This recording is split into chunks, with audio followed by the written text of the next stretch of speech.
सभी को जय मसीह की वचन की ओर रुख करें। और आज का जो हमारा मन रहेगा वो लूका के सुसमाचार उसके 8 अध्याय 40 से लेकर 56 पद तक हम देखेंगे। लूका का सुसमाचार चैप्टर 8 वर्सेस 40 थ्रू वर्स 56। और परमेश्वर के वचन को आदर देते हुए हम अपने स्थानों पे खड़े हो जाएंगे और परमेश्वर के वचन को पढ़ेंगे। यदि आपने खोल लिया है तो मैं हम सबके लिए पढ़ रहा हूँ। जब यीशु लौटा तो लोग उससे आनंद के साथ मिले, क्योंकि वह सब उसकी बात जो रहे थे। इतने में याईर नाम एक मनुष्य जो आराधनालय का सरदार था आया और यीशु के पांव पर गिर के उससे विनती करने लगा कि मेरे घर चल, क्योंकि उसके 12 वर्ष की इकलौती बेटी थी और वह मरने पर थी।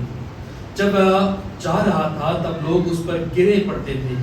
एक स्त्री ने जिसको 12 वर्ष से लहू बहने का रोग था और जो अपनी सारी जीविका वैद्यों के पीछे व्यय कर चुकी थी, तो भी किसी के हाथ से चंगी ना हो सकी थी, पीछे से आकर उसके वस्त्र के आंचल को छुआ और तुरंत उसका लहू बहना बंद हो गया। इस पर यीशु ने कहा, मुझे किसने छुआ? जब सब मुकरने लगे तो पतरस और उसके साथियों ने कहा, हे स्वामी, तुझे तो भीड़ दबा रही है और तुझ पर गिरी पड़ती है। परंतु यीशु ने कहा, किसी ने मुझे छुआ है, क्योंकि मैंने जान लिया है कि मुझ में से सामर्थ निकली है। जब स्त्री ने देखा कि मैं छिप नहीं सकती, तब कांपती हुई आई और उसके पांव पर गिरकर सब लोगों के सामने बताया कि उसने किस कारण से उसे छुआ और कैसे तुरंत चंगी हो गई। उसने उससे कहा, बेटी, तेरे विश्वास ने तुझे चंगा किया है, कुशल से चली जा। मैं ये कह ही रहा था कि किसी ने आराधनालय के सरदार के यहाँ से आकर कहा, तेरी बेटी मर गई, गुरु को दुख ना दे। यीशु ने यह सुनकर उसे उत्तर दिया, मत डर, केवल विश्वास रख, तो वह बच जाएगी। घर में आकर उसने पतरस, यूहन्ना, याकूब और लड़की के माता पिता को छोड़ अन्य किसी को अपने साथ भीतर आने ना दिया। सब उसके लिए रो पीट रहे थे, परंतु उसने कहा, रो मत, वह मरी नहीं परंतु सो रही है। वे ये जानकर कि वह मर गई है उसकी हंसी करने लगे, परंतु उसने उसका हाथ पकड़ा और पुकार कर कहा, हे लड़की, उठ। तब उसके प्राण लौट आए और वह तुरंत उठ बैठी। फिर उसने आज्ञा दी कि उसे कुछ खाने को दिया जाए। उसके माता पिता चकित हुए, परंतु उसने उन्हें चिताया कि ये जो हुआ है किसी से ना कहना। ये परमेश्वर का वचन है। फिर बच्चे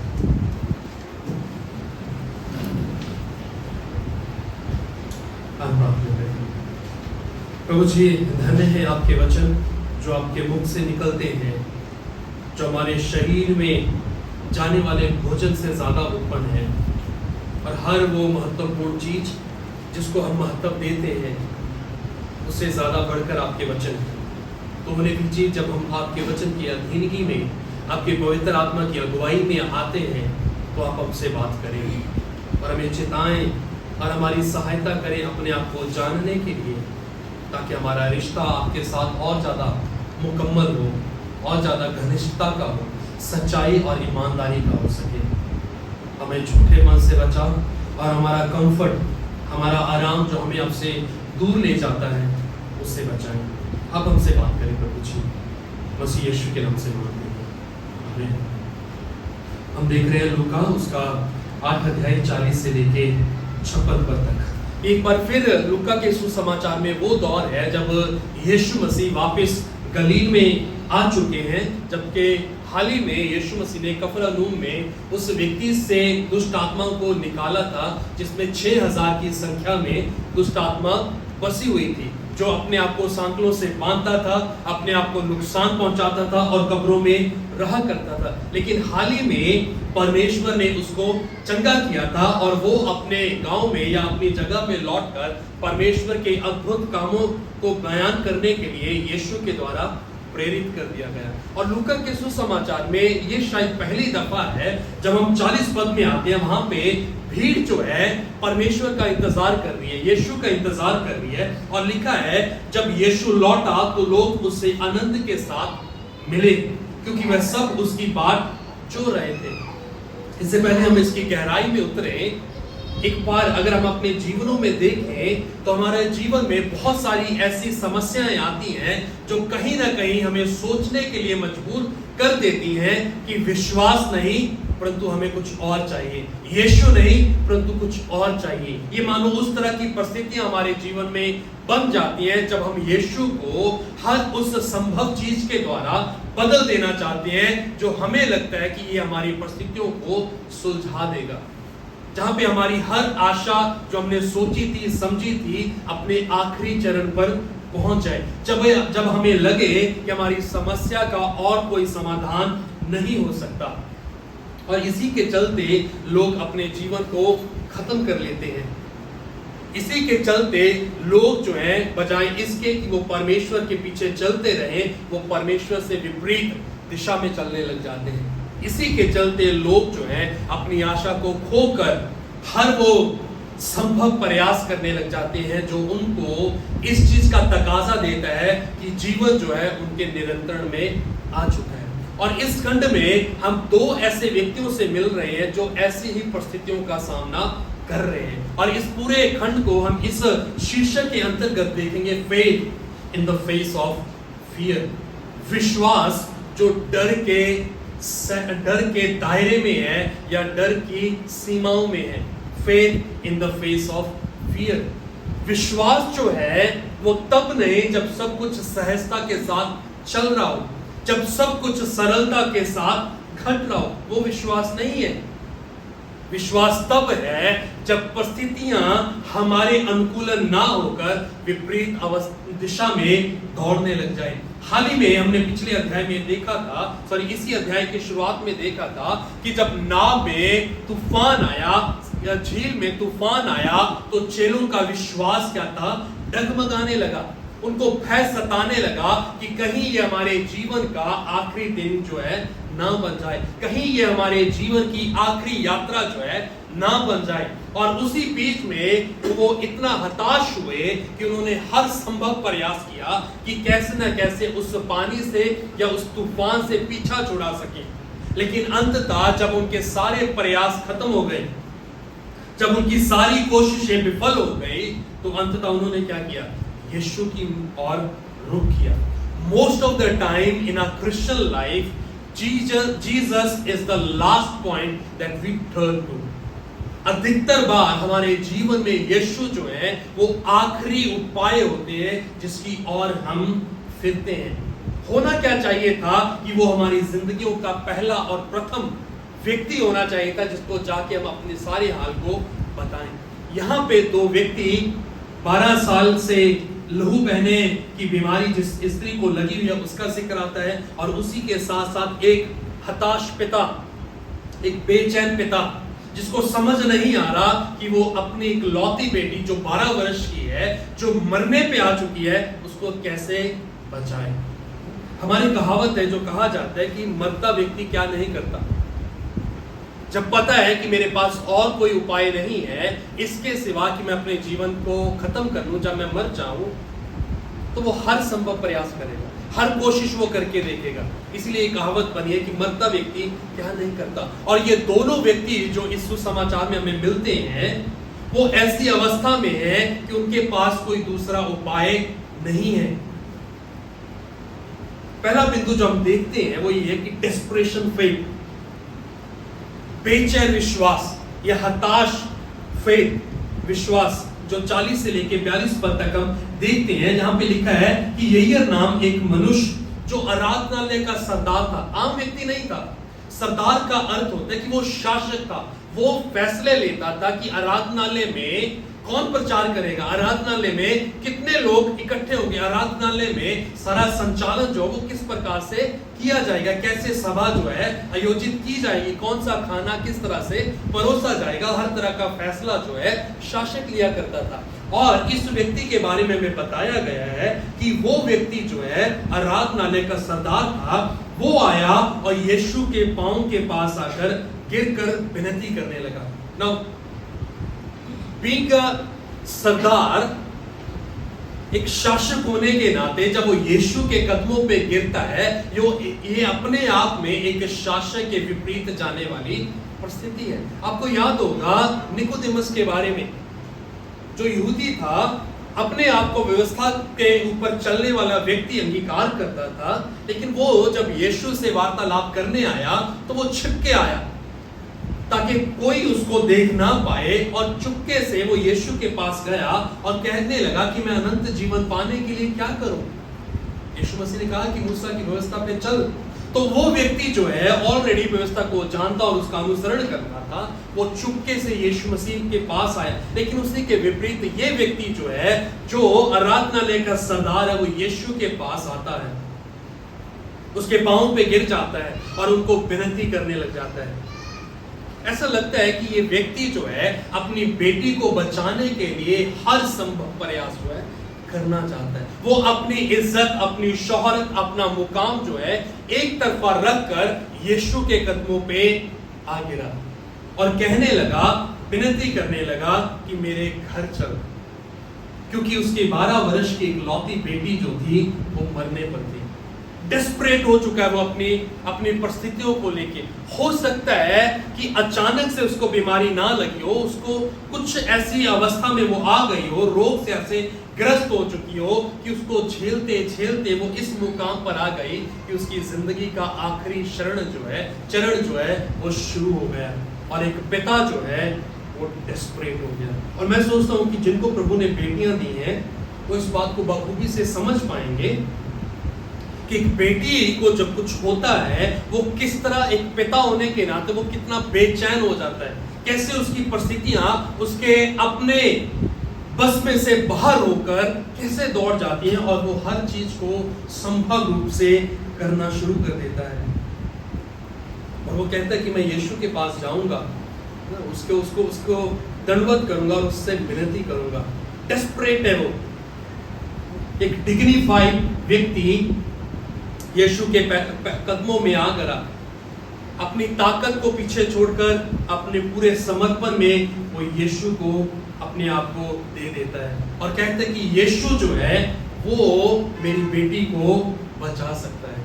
बहुत बार जब हम अपनी जिंदगियों का मूल्यांकन करते हैं तो हम पाते हैं कि our desperation most of the time does not lead us to God, but it leads us away from God. हमारी हताशा, हमारी निराशा, हमारी बेचैनी, हमारे दुख जो है, बजाय इसके कि वो हमें परमेश्वर की ओर ले चले, हमें वो परमेश्वर से दूर ले जाते हैं। मैं अक्सर इस बात को बोलता रहता हूँ प्रचार में, the suffering of our life, हमारी जिंदगी की जो पीड़ाएं हैं वो हमें या तो कड़वाहट से भर देगी या हमें परमेश्वर में और ज्यादा बेहतर बना देगी। और चुनाव जो है वो कहीं ना कहीं हमारे ऊपर आ जाता है कि हम क्या करेंगे अपनी सफरिंग्स के द्वारा, हमारी पीड़ाओं में, हमारे हालातों में जिसमें हम फंसे हुए हैं। क्या उसको देखते देखते हम कड़वाहट से भर जाएंगे या फिर हम उसके द्वारा बेहतर बन जाएंगे। लेकिन उसी के साथ साथ एक स्त्री का जिक्र आता है जिसको 12 साल से बीमारी है, रोग बहने की, जो हमारा दूसरा बिंदु भी है, डिटर्मिंग फेथ, दृढ़ विश्वास, पुशिंग थ्रू द क्राउड। एक स्त्री जो 12 साल से एक ही बीमारी से ग्रस्त है, एक ही बीमारी को वो लगातार सहन कर रही है, और मानो वो अपने जीवन के उस मुकाम पर आ गई है कि वो अपने सारे पैसे को, अपनी सारी सेहत को खर्च कर चुकी है। और व्यवस्था के अनुसार देखा जाए तो जिसको लहू बहने की बीमारी हो जाती है वो क्या हो, वो समाज का हिस्सा नहीं रहता। यानी कि ये स्त्री वो महिला बन चुकी थी जिसके पास ना तो समाज था, ना उसके पास परिवार था, ना उसके पास उसका अपना पति, ना उसके अपने बच्चे, ना उसका कोई रिलेटिव था। अकेली थी वो स्त्री। यानी कि उसकी परिस्थितियां इतनी व्याकुल और इतनी कठोर हो गई थी कि उसको वो अकेला कर चुकी थी। और दूसरी तरफ वो व्यक्ति है जिसके पास पूरी भीड़ है, अर्थात शासक, आराधनालय का सरदार, और दोनों व्यक्ति जो है एक ही परिस्थिति के साथ जूझ रहे हैं। एक पब्लिकली यीशु मसीह के पास आता है, उसके पांव पे गिर जाता है, और दूसरी औरत जो है चुपके से यीशु मसीह के पल्लू को छूती है और इस बात का विश्वास रखती है कि यदि मैं उसके पल्ले को छू लूं तो मैं चंगी हो जाऊंगी। मेरा सवाल जो हम सबके लिए वो ये है कि जब हम बेचैन होते हैं हम क्या करते हैं? How do we use our desperation? हम अपनी बेचैनी को, अपनी हताशा को, अपनी निराशा को किस तरह से इस्तेमाल करते हैं? Does it drive us to God और अवे फ्रॉम गॉड? क्या ये हमें यीशु मसीह की ओर लेके जाती है या फिर हमें यीशु मसीह से दूर ले जाती है? और आप देखेंगे कि मोस्ट ऑफ द टाइम हमारी जो डेस्परेशन है, it leaves us as bitter than ever before. हमारी अवस्था, हमारी परिस्थितियां जो हैं वो हमें कड़वाहट से भरकर इतना भर देती हैं कि उससे पहले हम कभी भी उतना कड़वाहट से नहीं भरे थे और हमें छोड़ देती हैं। ये महिला शायद उन्हीं परिस्थितियों से जूझ रही थी, जिसके पास ना तो परिवार है, ना समाज है, ना घर है, और अभी उसके पास पैसा भी नहीं बचा। वो क्या करेगी? प्रयास करती है, she will cling unto God, वो परमेश्वर के साथ बनी रहेगी। पुशिंग थ्रू द क्राउड, भीड़ को चीरती हुई, भीड़ में से गुजरती हुई वो क्या कहती है कि मैं अगर यीशु के पल्लू को छू लूं तो मैं क्या हो जाऊंगी? चंगी हो जाऊंगी।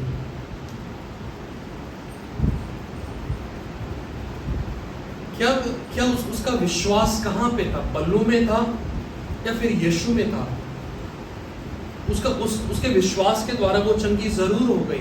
लेकिन इसी को अगर हम अपने संदर्भ में देखें तो हम आज उस समय में जी रहे हैं जहां पे लोग जो है बहुत सारे पासवानों के द्वारा या सो कॉल्ड प्रेरितों के द्वारा विचार करते हैं और विश्वास करते हैं कि यदि वो व्यक्ति मेरे ऊपर सिर पे हाथ रख दे तो मैं चंगी हो जाऊंगी।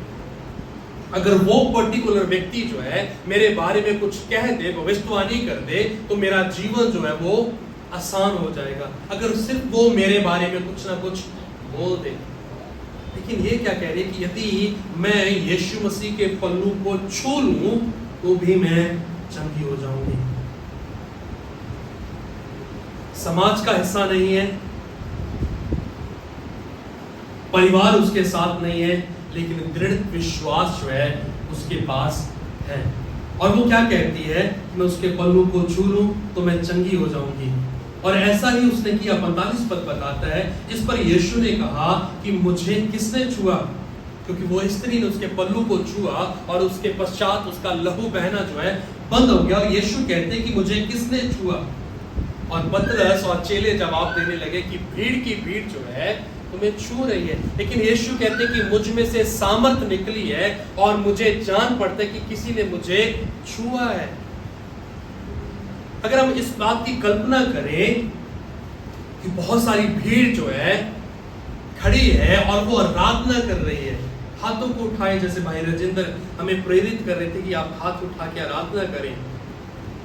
लेकिन उन्हें सारे हाथों में एक हाथ ऐसा है जो विश्वास के द्वारा उठाया जा रहा है और परमेश्वर उस हाथ को देख रहे हैं। सभी लोग यीशु मसीह को छू रहे थे, सभी लोग यीशु मसीह के ऊपर गिर पड़े थे, लेकिन इस औरत के द्वारा छुआ जाना जो है वो अलग था। वो बिल्कुल विचित्र था जो यीशु मसीह की सामर्थ को निकाल रहा था। ये मानो उस अंधे व्यक्ति की तरह है जो जोर जोर से चिल्ला रहा था, हे दाऊद की संतान मुझ पर रहम कर। इसी के चलते यीशु मसीह के पांव जो है स्थिर हो गए, रुक गया यीशु। और इस औरत के छुआ जाना जो था यीशु मसीह को जान पड़ा। तो मोस्ट ऑफ द टाइम हम इस बात के दायरे में रहते हैं या इस बात को सोचते हैं कि मैं विश्वास करता हूं, लेकिन हमारा विश्वास जो है वो हमारे कामों के द्वारा या हमारे जीवन के द्वारा प्रकट नहीं होता है। हमारा विश्वास सिर्फ वो विश्वास बन के रह जाता है। कहने को मसीह लोग हैं, लेकिन हमारा जीवन उस बात को प्रूफ नहीं करता, साबित नहीं करता कि हम मसीह हैं। और आज तो ऐसा मानो चलन है कि हर कोई व्यक्ति अपने नाम के पीछे या तो मसीही सरनेम ऐड कर लेगा या फिर मसीह लिख लेगा, जो इस बात को दिखा दे कि ये क्रिश्चियन बन चुका है। लेकिन जो वास्तविकता है, असलियत है, उसका जीवन नहीं है। हम आज भी उसी भीड़ में खड़े हुए हैं जहां पे यीशु मसीह को हम छू तो रहे हैं, लेकिन यीशु मसीह को वो एहसास नहीं हो। हम यीशु मसीह की उपस्थिति में बैठकर भी यीशु मसीह के द्वारा छुए नहीं जाते हैं। इसीलिए आप देखेंगे कि हम जब यीशु मसीह के साथ आराधना में, प्रार्थना में और उसकी वचन की संगति में बने रहते हैं और जब लौटते वापस आते हैं, हम वैसे के वैसे ही होते हैं। हमारे जीवनों में किसी भी तरह का रूपांतरण, कोई भी बदलाव, किसी भी तरह की चेंजेस जो है वो नहीं आता है। हम जैसे गए थे वैसे आ गए। क्यों? क्योंकि वो विश्वास के द्वारा यीशु को छुआ जाना जो था वो नहीं। ये स्त्री क्या चाह रही थी? चंगाई को पाना चाह रही थी, लेकिन यीशु मसीह ने उसके लिए क्या किया?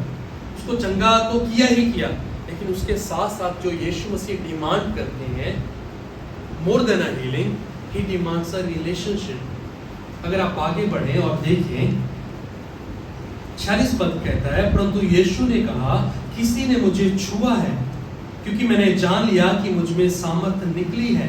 जब स्त्री ने देखा कि अभी मैं और छुप नहीं सकती, वो कांपती हुई आई, उसके पांव पर गिरकर सब लोगों के सामने बताया कि उसने किस कारण से छुआ है। और 48 पद बताता है कि यीशु कहते कि बेटी, तेरे विश्वास ने तुझे चंगा किया। और ये पूरे चारों सुसमाचार में पहली दफा ऐसा है जब यीशु मसीह किसी भी स्त्री को बेटी करके पुकारते। तो यीशु मसीह ना सिर्फ हमें चंगाई देने में इंटरेस्ट है, वो हमें चंगाई देने में रुचि नहीं रखते ज्यादा। उसकी रुचि ये है कि हमारा उसके साथ रिश्ता बन जाए। Because every healing is a partial healing.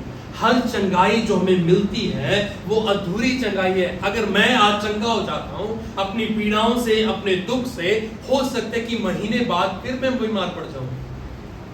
लेकिन यीशु मसीह क्या बोल रहे हैं? चंगाई तो है, लेकिन जो वास्तविकता है, जो मांग है, वो रिश्ते की। Do we have that relationship with God, or are we just after Jesus to be healed? क्या हमारा परमेश्वर यीशु के साथ रिश्ता है, या फिर हम यीशु मसीह के पीछे इसीलिए हैं ताकि हम अपने रोगों से चंगा हो जाएं, अपनी परिस्थितियों से छूट जाएं और हर वो बेचैन जो परिस्थितियां हमें करती हैं उसका समाधान हमें मिल जाए? तो ये सवाल हमारे सामने आता है कि हम यीशु मसीह के पीछे क्यों हैं? ये स्त्री आई किसी और चीज के लिए थी, लेकिन परमेश्वर ने ना सिर्फ उसकी मांग को पूरा किया, लेकिन यीशु मसीह ने साथ साथ उसके जीवन में वो चीज ऐड कर दी जो उसको चाहिए ही नहीं थी, जो उसने मांग ही नहीं की थी।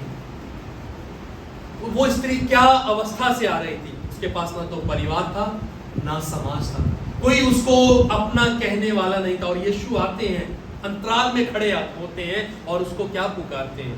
बेटी। और बेटी शब्द जो है वो सिर्फ शब्द नहीं है, बट एक रिश्ता है, एक संबंध है, एक भावना है कि यीशु मसीह इस औरत को जो तिरस्कृत की गई थी, जो ठुकरा दी गई थी और समाज से उसको निकाल दिया गया था, उसको अपना बना लेते हैं, उसको अपनी बेटी के रूप में उसको बना लेते और कहते कि तेरे विश्वास ने तुझे चंगा कर दिया। अगर हम अपने बारे में मूल्यांकन करें तो इस सवाल के साथ शायद मुझे लगता है कि हमें जूझना चाहिए, पूछना चाहिए अपने आप से कि हम यीशु मसीह के पीछे क्यों चल रहे हैं? हमारी हताशा, हमारी परिस्थितियां जो हैं, किस रूप में हमें यीशु के साथ धकेल रही हैं? रोमियो की पुस्तक जब हम पढ़ते हैं 12 अध्याय में, वहां पे लिखा हुआ है कि जब दुख है तो प्रार्थना कर, और जब सब कुछ सही है तो तू आनंद मना, परमेश्वर की आराधना कर।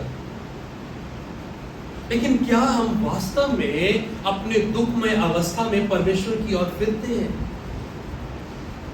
जब हमारे जीवन के हर प्रयास जो है वो खत्म हो जाते हैं और हम अपनी उस डोरी के आखिरी चरण में पहुंच जाते हैं जहां पे हमें और कुछ दिखाई नहीं देता, हम क्या करते हैं? और ये स्त्री जो है उस अवस्था में यीशु के पास आई, और आसान नहीं था इस स्त्री का उस भीड़ में जाना और यीशु मसीह के पल्लू को छूना। वो अपने जीवन को दांव पे लगाकर जा रही थी। याद रखें कि ये स्त्री समाज का हिस्सा नहीं थी, और इसका समाज में आना क्या कर रहा था? मृत्यु को सीधा सीधा निमंत्रण दे रहा था कि लोग आए और मुझ पर पथराव करें और मुझे मार दें। बावजूद इसके क्या करती है स्त्री?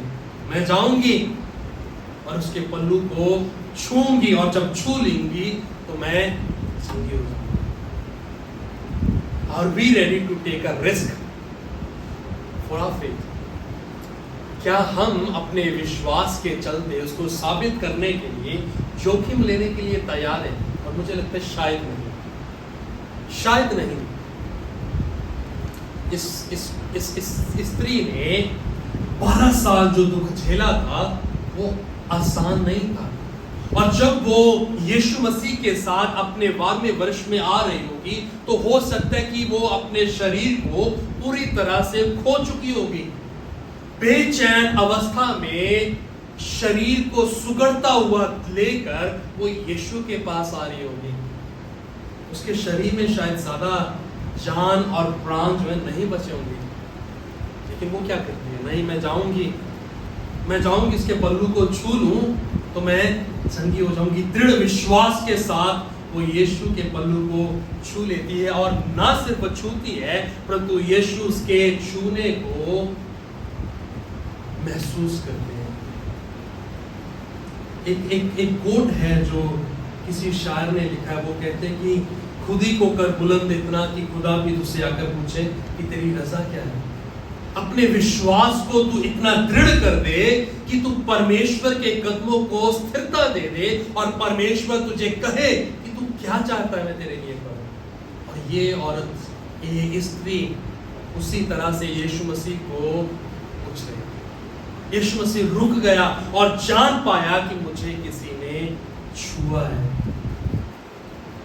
जब हम परमेश्वर की उपस्थिति में होते हैं, all the time we are saying कि परमेश्वर हम तेरी उपस्थिति में आते हैं, हम तेरी प्रेजेंस में आते हैं, लेकिन क्या हम उस उपस्थिति के द्वारा, परमेश्वर की प्रेजेंस के द्वारा, क्या हमारे मोटिव्स, हमारे ख्याल, हमारी प्रेरणाएं, हमारे जीवन में कोई तब्दीलियां आती हैं, या फिर हम गए और वापस लौट आए? वचन कहते कि जो परमेश्वर के स्पर्श में आ गया, जिसको परमेश्वर ने छू लिया, वो पहले जैसा नहीं रहा। और दो मुकम्मल उदाहरण हमारे सामने। पहला मूसा, जो यीशु परमेश्वर से मिलने सिनाई पर्वत पे गया और उसके साथ बातचीत की, समय बिताया, और जब लौटा तो इस्राएली लोग उसका सामना नहीं कर पा रहे थे और कह रहे थे कि तू हमसे दूर चला जा। वो अपने मुंह को छिपा रहे थे कि हम तेरा सामना नहीं कर पा रहे, तेरे मुंह पे चमक है, परमेश्वर का नूर है, नहीं सामना कर पा रहे थे, because he was in the presence of God। दूसरा उदाहरण हमें मिलता है पौलुस के जीवन में, जो कलीसिया का नाश करने के लिए यरूशलेम को जा रहा था, लेकिन परमेश्वर ने उसको छुआ, स्पर्श किया, और वही कलीसिया का सताने वाला, कलीसिया का रोपण करने वाला बन गया। Now, if you are being touched by God, यदि परमेश्वर के द्वारा आपको स्पर्श किया जा रहा है तो आपका बदलना अनिवार्य है। आपके सोच, ख्याल, आपके मोटिव, आपके दृष्टिकोण, आपके पर्सपेक्टिव में तब्दीली आना जरूरी है। अगर नहीं आ रहे तो आप मान लीजिए कि आप उस भीड़ का हिस्सा हैं जो हाथ खड़े कर रहे हैं, लेकिन परमेश्वर ने उसको देखा नहीं है। आज भी कहीं ना कहीं हमारा विश्वास जो है वो आर्टिफिशियल है, वो बनावटी है, जो परमेश्वर के कदमों को स्थिरता नहीं दे रहा है, परमेश्वर को रोक नहीं रहा। ये स्त्री ने इतना अपने विश्वास को मजबूत किया कि मैं यीशु मसीह के पल्लू को छू लूंगी, उसके कोने को छू लेंगी, छोड़ दो वो मेरे पे हाथ रखे ना रखे, मेरा नाम लेके बुलाए ना बुलाए, लेकिन अगर मैं उसके पल्लू को छू लूं तो मैं चंगी हो जाऊंगी। और इसी से आजकल लोग जो क्या करते हैं, अपने रुमाल को लेके उस पर प्रार्थना कर देते हैं कि रुमाल को बांट दो और चंगे हो जाओगे। नहीं, ऐसा वचन नहीं सिखा रहा है। अभिषेक तेल जो है वो छिड़कते हैं, उसका छिड़काव करते कि चंगाई हो जाएगी। नहीं, चंगाई रुमाल और छिड़काव से नहीं है, चंगाई यीशु मसीह के नाम से है। और ये स्त्री कहती कि मैं यीशु के नाम में चंगाई को भागूंगी। न सिर्फ इतना,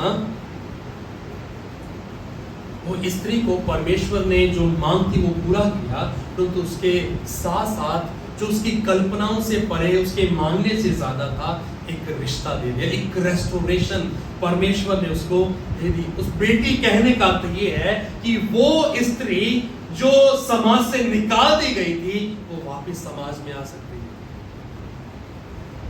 परमेश्वर से दूर हुए लोग जो नरकुंड की ओर बढ़ रहे थे, उनको परमेश्वर ने क्या किया? अपने पास बुला लिया और कहा कि जितनों ने मुझ पर विश्वास किया उन सबको मैंने अपने बेटे और बेटियां होने का अधिकार जो है दे दिया। उसके विश्वास ने उसे चंगा किया। लेकिन तीसरी चीज जो हम देखते हैं वो है डिक्लेयर्ड फेथ, घोषित विश्वास। इस बीच में जहां से कहानी शुरू हुई थी याईर की, वो क्या कर रहा था? यीशु मसीह के पास आया था चंगाई पाने के लिए, अपनी बेटी के लिए उसके पांवों पे गिरकर विनती करने के लिए कि कैसे भी उसकी बेटी चंगी हो जाए। यीशु मसीह घर चले और हाथ रखते और उसकी बेटी जो है उठकर बैठ जाए। लेकिन क्या हुआ? इंटरप्शन हो गई। ये स्त्री जो है बीच में आ गई और अय्यर जो है वो इंतजार कर रहा है कि यीशु मसीह कब आएंगे। ना सिर्फ ये स्त्री बीच में आई, चंगा करने के बाद यीशु मसीह क्या करते हैं? पूछने लग जाते हैं। यदि आप याईर होते तो आपके मन में क्या चल रहा होता? ये मानो ऐसे है कि एम्बुलेंस में आप बैठे हुए हैं और आपका सबसे प्रियजन जो है अपनी मृत्यु की शरण में बैठा हुआ है और आपकी एम्बुलेंस जो है वो ट्रैफिक में फंस गई है और आपको हॉस्पिटल में जाने के लिए रास्ता नहीं मिल रहा। क्या करेंगे आप? किस तरह से पहुंचेंगे आप? और याईर के लिए वो परिस्थिति। यीशु मसीह एक ट्रैफिक में स्टक हो गया था। याईर को कोई मतलब नहीं था इस स्त्री से, क्योंकि वो आउटकास्ट थी, समाज से उसका कोई लेन देन नहीं था। यीशु मसीह उसको ज्यादा महत्व दे रहे हैं और ये बेचैन पिता कह रहा है कि यीशु मसीह कब आएंगे मेरे पास कि मेरी बेटी जो है चंगी हो जाए।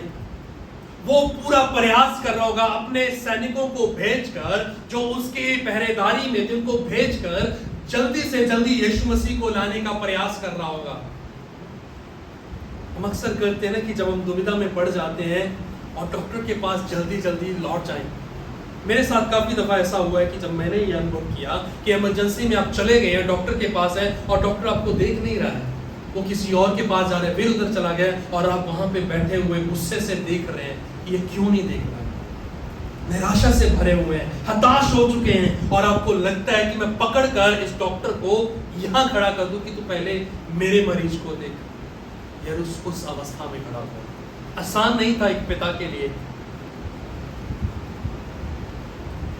अभी वो इंतजार कर ही रहा था, देख रहा था यीशु मसीह की चहलकदमी को, इस स्त्री की चंगाई पाने को। लेकिन क्या हुआ? 50 पद देखिए। वह कह ही रहा था कि किसी ने आराधनालय के सरदार के यहां से आकर कहा, तेरी बेटी मर गई, गुरु को दुख ना दे। तेरी बेटी मर चुकी है, अभी गुरु को दुख ना दे। हो गया जो होना था, अभी कुछ नहीं हो सकता। तो जिस चीज के लिए मुशक्कत कर रहा था, कड़े प्रयास कर रहा था और चाह रहा था कि यीशु तेरे घर में आ जाए और तेरी बेटी के सिर पर हाथ रखे और वो चंगी हो जाए, नहीं होगा। वो अपनी अंतिम सांस ले चुके। क्या करेंगे आप यदि वहां पे हो? हम बहुत बार अपने जीवन की ऐसी कठिन परिस्थितियों में आ जाते हैं जहां पे हम इस याईर की तरह परिस्थितियों में होते हैं, जहां पे हमें आके बोल दिया कि नहीं, इससे आगे कुछ नहीं होगा, खत्म है सब कुछ। अभी अंत जो है वो है मृत्यु। अब इसका अंत जो है वो है कष्ट। इसके अलावा कोई चंगाई नहीं है, इसके अलावा कोई उद्धार नहीं है। सबसे ज्यादा गुस्सा किस पे आ रहा होगा उसको? पहुंच किसने की थी पहले? याईर ने की। अपने सारी डिग्निफाइड पोजीशन को छोड़कर याईर ने क्या किया?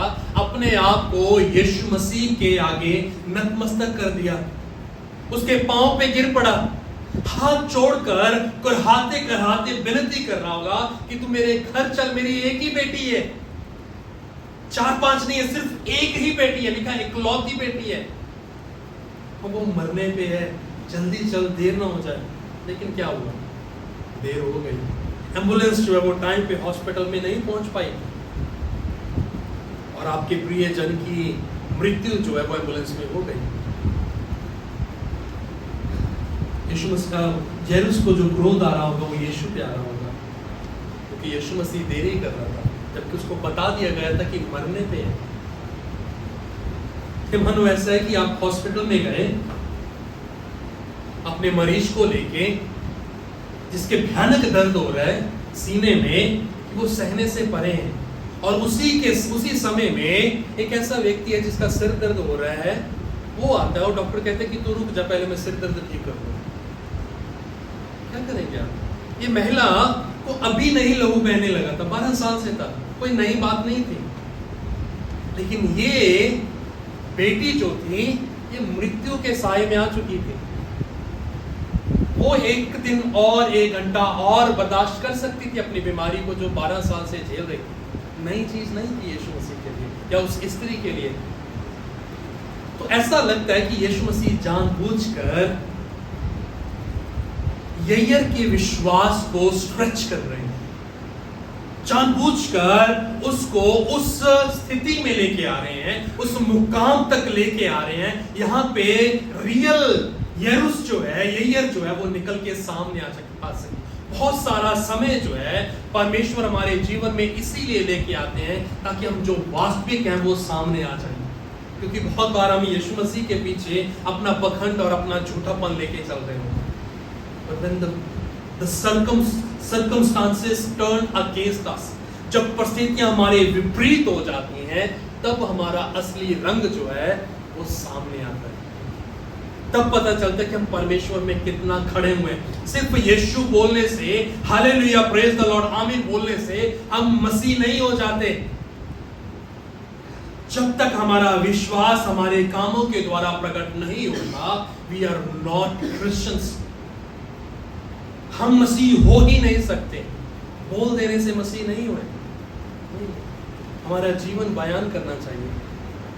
और ऐसा लगता है कि यीशु मसीह इसके विश्वास को स्ट्रेच कर रहे हैं। 50 पद देखिए, वहां पे लिखा हुआ है, यीशु ने सुनकर उसे उत्तर दिया, मत डर, केवल विश्वास रख, तुम्हें बच जाएगी। तीन शब्द यीशु मसीह कह रहे हैं, वाक्य कह रहे हैं उसको, मत डर, विश्वास रख, और वो बच जाएगी। कैसे बच जाएगी? मर चुकी है। परिस्थितियां जो हैं वो पहले ही से हाथ से निकल चुकी हैं। वो अभी तड़प नहीं रही है, वो मृत्यु के साए में नहीं, अभी मर चुकी है। और यीशु कहते हैं कि सिर्फ क्या कर? विश्वास कर, मत डर। क्यों यीशु कह रहे होंगे इस पिता को, इस व्यक्ति को, कि तुम मत डर। जब मेरे पिताजी का देहांत हुआ, प्रभु ने उनको अपने पास बुलाया, तो मैं कुछ पल के लिए उस कमरे में जाने के लिए डर रहा था। मैं देख नहीं पा रहा था उनको, और मेरी कोशिश थी कि मैं उनसे दूर चला जाऊं, इतना भयानक वो दृश्य था। तो मैं सोचता हूँ कि ये पिता जब सोच रहा होगा कि मेरी बेटी, जिसको मैं अभी अंतिम दफा देख के आया हूँ, इस मनसा के साथ कि तू अभी रुक, मैं यीशु को साथ लेके आ रहा हूँ और वो तुझे चंगा कर देगा। और वो जब घर लौटेगा अपनी बेटी को कैसे देखेगा? मरी हुई देखेगा। डर रहा, बेचैन हो रहा था। ऐसी परिस्थिति में वो आ चुका था कि मानो कि जीते जीते उसके पांव तले जमीन जो है वो खिसक गई, उसका आसमान ऊपर से उसके ऊपर गिर पड़ा। वो कोई ऐसा जगह ढूंढ रहा हो जहां पे वो अपने आप को छिपा ले, लेकिन यीशु कहते कि मत डर, मत डर, और सिर्फ विश्वास कर कि वो बच जाएगी। 51 पद देखें। घर में आकर उसने पतरस, यूहन्ना, याकूब और लड़की के माता पिता को छोड़ अन्य किसी को अपने साथ भीतर आने ना दिया। सब उसके लिए रो पीट रहे थे, परंतु उसने कहा, रो मत, वह मरी नहीं परंतु सो रही है। वो मरी नहीं है परंतु सो रही है। किसको यीशु मसीह ने पहले बाहर निकाल दिया? रोने वालों को, पीटने वालों को, शोक करने वालों को। और उस सभ्यता में, उस समय में ये रिवायत थी कि रोने वाले लोगों को किराए पे लेके आया जाता था, जो परिवार के हिस्से में शोक करते थे, विलाप करते थे कि इनके परिवार में मृत्यु हो गई है। जैसे आज के समय में खुशी मनाने के लिए हमारे समाज में हिजड़े आते हैं, आनंद करते हैं, नाचते हैं। और उस समय में ऐसे लोगों का एक जुट आता था, इकट्ठा आता था, जो आते थे और परिवार के हिस्से में रह के विलाप किया करते थे, रोते थे, कुरहाते थे, दुख को जताने के लिए। यीशु मसीह ने उन सबको बाहर निकाल दिया, बाहर निकाल दिया। 53 पद कहते हैं, ये जानकर कि वो मर गई है उसकी हंसी करने लगे। मजाक बनाया गया। यीशु कह रहे हैं कि ये सोई हुई है, मरी हुई नहीं है। और आसपास के लोग, विलाप करने वाले लोग, और हो सकते कि उसके रिलेटिव जो है वो भी हंसी कर रहे हो कि ये यीशु को कहां पकड़ के ले आए। ये ना सिर्फ हमारे दुख को बढ़ा रहा है, परंतु हमारे दुख का मजाक बना रहा है। अक्सर हमारे बारे में सोचा जाता है ना, मसीह लोगों के बारे में, कि एक तो इनके घर में मृत्यु है, दूसरा ये गीत गा रहे हैं, ये गाना गाने लगे हुए, हारमोनियम बजा के, है ना, कीबोर्ड और गिटार लगा के गाना गाने लगे। इनको खुशी है मर जाने में। हाँ, हमें खुशी है मर जाने में, क्योंकि हमारे लिए मृत्यु जो वो अंत नहीं है। 54 पद देखिए, परंतु उसने उसका हाथ पकड़ा और पुकार कर कहा, हे लड़की उठ। तब उसके प्राण लौट आए और वह तुरंत उठ बैठी। फिर उसने आज्ञा दी कि उसे कुछ खाने को दिया जाए। यीशु मसीह ने क्या किया? उसके घर गया, उस बेटी को छुआ। एक्सपेक्टेशन क्या थी कि वो बच्ची जो है वो चंगी हो जाए, वो मरे ना। देखिए यीशु मसीह ने क्या किया? उस बच्ची को मरने दिया। एक्सपेक्टेशन क्या थी पिता की कि वो मरे ना, लेकिन यीशु मसीह ने क्या किया? ना सिर्फ उसको जिंदा किया, परंतु उसको पुनरुत्थान दे दिया। यहाँ पे इस कहानी का अर्थ होना सिर्फ ये इसको नहीं दिखाता कि ये बेटी जो है मृत्यु से फिर लौट आई, परंतु इस बात को दिखाता है कि यीशु मसीह जो है वो मृत्यु के ऊपर भी परमेश्वर, वो पुनरुत्थान का परमेश्वर है। परिस्थितियां जब हमारे सहने से, हमारे अपने बस से परे हो जाती हैं, we should or we must not turn against God, but must turn to God. जब परिस्थितियां हमारे विपरीत होती हैं तो हम परमेश्वर से मुख फेर कर परमेश्वर के विपरीत ना चले जाएं, परंतु परमेश्वर की ओर दौड़ें, क्योंकि हमारी समस्याओं का समाधान जो है वो परमेश्वर के पास ही है। There is no solution outside of God, outside of Jesus. किसी भी परिस्थिति का समाधान जो है वो यीशु मसीह से परे नहीं है। और यीशु मसीह कहते हैं कि जिस तरह से मैंने इस महिला को जो आउटकास्ट थी उसको फिर से समाज का हिस्सा होने के लिए दे दिया, जिस तरह मैंने इस बेटी को मृत्यु के जाल में से उठाकर पुनरुत्थान दे दिया, ठीक उसी तरह से मैं क्रूस पर जाऊंगा और जो खोए हुए हैं उनको वापस भेंटशाला में अर्थात परमेश्वर के पास लौटा ले आऊंगा। मृत्यु का अधिकार जो है वो मुझ पर नहीं रहेगा, मैं मृत्यु के ऊपर विजय होऊंगा। ये दो कहानियां जो ये परछाई है उस बड़े सुसमाचार की जो यीशु मसीह अपने लोगों के लिए करने पे था। जब यीशु मसीह अपने आप को क्रूस पे दे देगा, वो जो बाहर के हैं, जो तिरस्कृत ठुकरा दिए गए लोग हैं, ताकि वो यीशु मसीह के ऊपर विश्वास करने के द्वारा वापस लौट आए। यीशु मसीह का पुनरुत्थान इस बात का गवाह है कि यदि हम मर भी जाएं तो हम मरेंगे नहीं, हम जिएंगे। पिछले सप्ताह परमेश्वर के बहुत विश्वासियों के दास की मृत्यु हुई, बूढ़ी करके, अगर आप जानते हो तो उनका बहुत फेमस कोट था। वो कहते कि यदि तुम्हें किसी दिन ये सुनाई पड़े कि बूढ़ी जो है वो मर गया है, उस पर विश्वास मत करना, क्योंकि मैं मरा नहीं हूं परंतु परमेश्वर के साथ जीवित हो गया। मृत्यु जो है वो अंत नहीं है, हमारा मर जाना जो है वो अंत नहीं है, हमारा अपने आप को परिस्थितियों के हवाले कर देना जो है वो अंत नहीं है। It's just the beginning for us to trust God and turn to God. वो हमारे लिए सिर्फ शुरुआत है परमेश्वर की ओर फिरने का और परमेश्वर के ऊपर विश्वास करने का। बट देन इन बिटवीन, इस बीच में हमें ये चुनाव करना है, how do we relate ourself to God. हम किस तरह से अपने आप को परमेश्वर के साथ जोड़ते हैं, हम यीशु मसीह के पीछे क्यों लगे हुए हैं। मैं चंगाई पाना चाहता हूं, अपनी जरूरतों की पूर्ति करवाना चाहता हूं, मुश्किल परिस्थितियों को सुलझाना चाहता हूं, अपने जीवन को आसान बनाना चाहता हूं ताकि मैं ऐश प्रस्ती में अपने जीवन को आराम अवस्था में गुजार सकूं, या फिर मैं यीशु मसीह के पीछे इसलिए हूं that I need a relationship, I need a someone to have alongside me, जो मुझे अपना कह सके। और यीशु कहते कि आई एम अवेलेबल, मैं उपलब्ध हूं। Faith in the face of fear. Faith in the face of fear. जब सब कुछ सामान्य है, सब कुछ सही चल रहा है, उस समय में विश्वास करना बहुत आसान है। To testify that we are Christian is easy.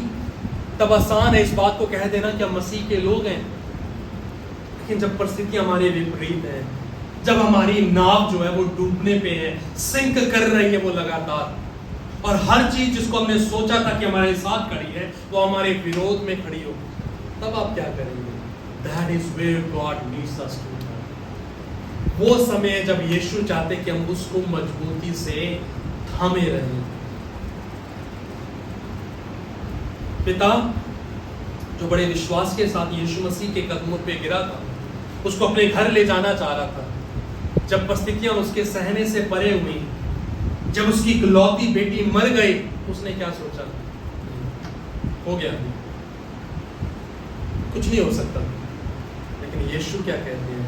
मत डरो। हो सकता है कि हम अपने जीवन के उस मुकाम पर हों जहां पे हमें व्यक्तिगत तौर पे या पारिवारिक जीवन में परमेश्वर के साथ चलते हुए उस यात्रा में कहीं ना कहीं ऐसे सवाल जो हैं हमारे सामने बिछा दिए गए हों, जहाँ पे हम पूछ रहे हैं कि should I continue with God or should I look something else?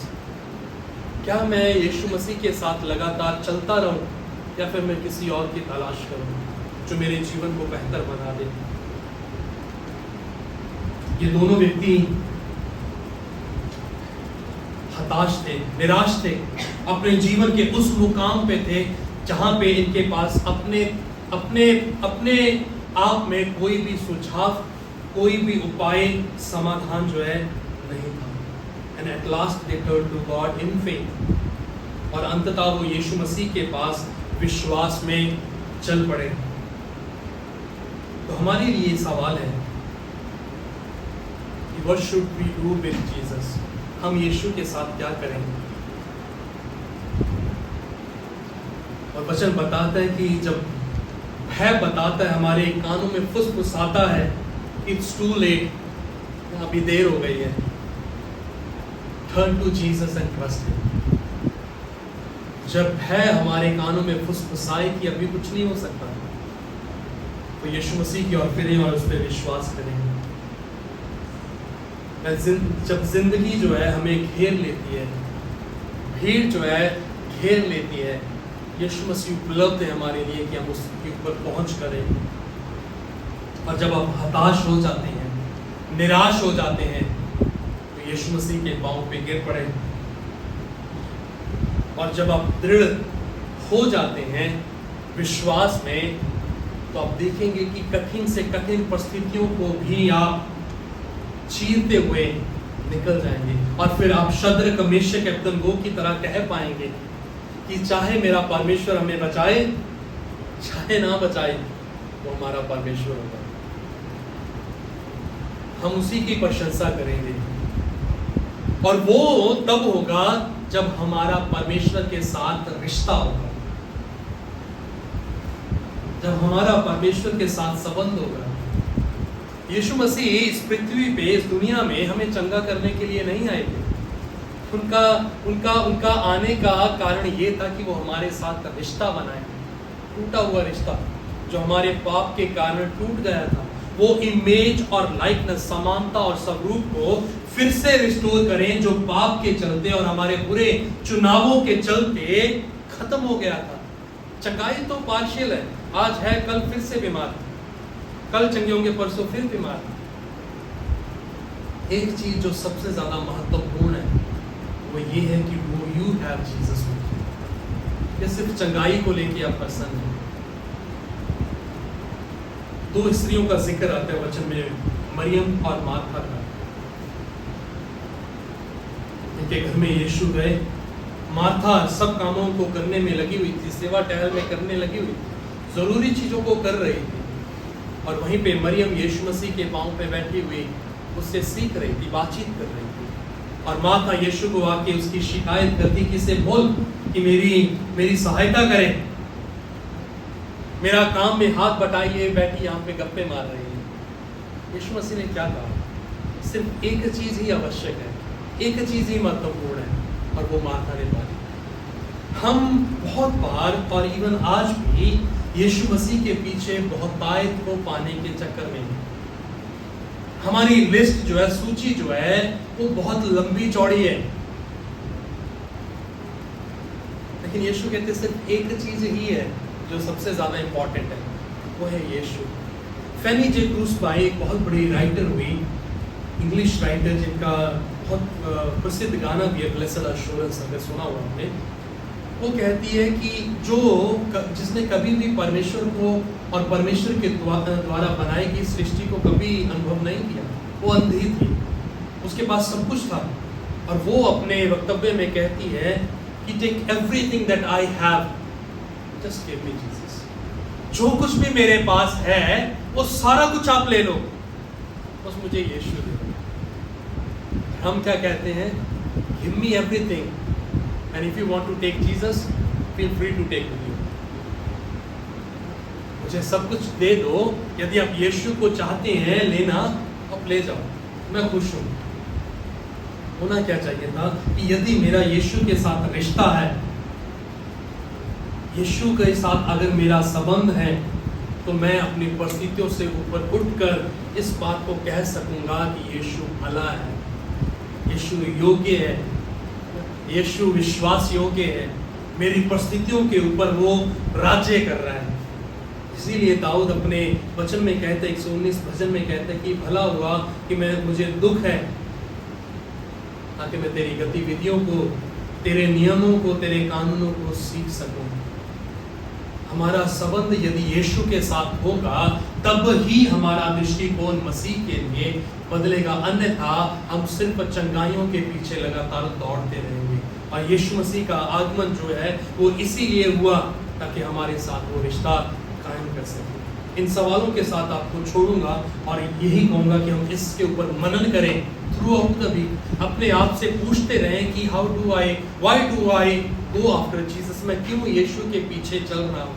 Do I have relationship with Jesus और just I am after him to fulfil my needs? मैं अपनी ज़रूरतों की पूर्ति करवाने के लिए उसके पीछे दौड़ रहा हूँ। हम अपने मन में विचार करें और परमेश्वर की ओर रुख करें। यदि परमेश्वर ने आपके साथ बातचीत की है और परमेश्वर ने आपको चिताया है, तो आया हम परमेश्वर के सामने एक बार फिर से अपने आप को ले जाएं और शांत रूप में उससे बात करें। प्रभु जी, आप धन्य परमेश्वर हैं। प्रभु जी, आप महान परमेश्वर हैं और आपका वचन कहता है कि आप परिस्थितियों के ऊपर राजा हैं। जैसे भजन 46 कहता है कि चाहे पृथ्वी पलट जाए, भूकंप आ जाए और हर चीज तहस नहस हो जाए, तब भी तुम ठहर जाना, शांत हो जाना और जान लेना कि मैं परमेश्वर हूँ, मैं जातियों में महान हूँ, मैं याकूब का परमेश्वर तेरे अंग संग हूँ। प्रभु, ये कहानियां जो इस 12 साल के लहू बहने वाली स्त्री की है, जो यरूस की है, उसकी बेटी जो मृत्यु हो चुकी थी उसकी है, ये उनके बारे में नहीं है प्रभु, ये तेरे बारे में है, ये तेरे अस्तित्व के बारे में, तेरे भुजबल और तेरी सामर्थ के बारे में है, तेरी सामर्थ के बारे में, तेरे पुनरुत्थान के बारे में। होने दीजिए कि हम अपने जीवन काल में आपके द्वारा उस दृष्टि को देख पाए जो आपने हमारे अंदर चमकाई है प्रभु जी। हम आपसे विनती करते हैं कि हमारी परिस्थितियां, हमारा भय, हमारा डर, हमारी सोच, हमारी परेशानी, हमारे विचार किसी भी रूप से हमें आपसे दूर ना लेके जाएं, परंतु हमें आपकी ओर अग्रसर करें ताकि हमारा विश्वास आप में मुकम्मल हो प्रभु जी। हम भय ना खाएं कि लोग मेरे बारे में क्या कहेंगे, हम भय ना खाएं इस बात की पुष्टि करने के लिए कि हम मसीह के हैं और मसीह हमारा है। हम भय ना खाएं कि लोग जब जान लेंगे कि मैं तो यीशु मसीह का चेला हूं तो मेरे विषय में क्या कहेंगे, कहीं वो मेरा विरोध तो नहीं करेंगे, कहीं वो मेरे पे अत्याचार तो नहीं करेंगे, कहीं मेरा परिवार मुझे घर से निकाल तो नहीं देगा। परंतु हम इस बात को जान लें प्रभु जी, चाहे मेरे माता पिता मुझे छोड़ दें, लेकिन प्रभु यहोवा मुझे संभाल लेगा। जैसे इस स्त्री को संभाला, यरूस की बेटी को मृत्यु के बंदिशों से आजाद कर पुनरुत्थान में ले आया, वो परमेश्वर यहोवा कुछ भी करने के लिए योग्य है। प्रभु हम जैसे भी परिस्थितियों को जूझ रहे हैं, आप हमें उससे आजाद होना सिखाएं और उस बीच में प्रभु आप हमें मुकम्मल विश्वास दें जो प्रभु आपके ऊपर हो।